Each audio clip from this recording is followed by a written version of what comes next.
দেখুন, আমরা একটা কথা এখন খুবই পরিচিত, your network is your net worth. কি আসলে এটার মিনিং?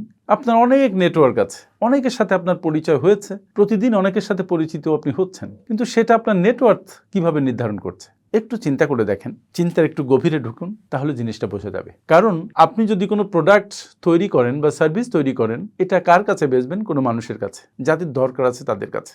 আপনার যত মানুষের সাথে পরিচয় হয়, যাদের সাথে আপনার নেটওয়ার্কিং হয়, তারা মূলত আপনার পোটেনশিয়াল কাস্টমার। কিন্তু এই নেটওয়ার্কিংটা গঠন করে বা নেটওয়ার্কিংটা তৈরি করে সেটা মেনটেইন করা এবং সেখান থেকে ফল বের করে আনাই হচ্ছে আপনার কাজ। কিন্তু আমরা অনেকেই শুধু নেটওয়ার্কিং করতে পছন্দ করি, কিন্তু পরবর্তীতে সেই সম্পর্কটাকে মেনটেন করি না, সেই সম্পর্কটাকে নার্চার করি না। আর সেজন্য আমাদের নেটওয়ার্ক আমাদের নেটওয়ার্থ হয় না। আজ থেকে একটু গভীরভাবে ভাবুন, যার সাথে আপনার পরিচয় হবে তার সাথে সম্পর্কটাকে দীর্ঘস্থায়ী করুন, তাহলে দেখবেন আস্তে আস্তে আপনার নেটওয়ার্থে ওই নেটওয়ার্কের প্রভাব পড়ছে। চেষ্টা করে দেখুন। Thank you.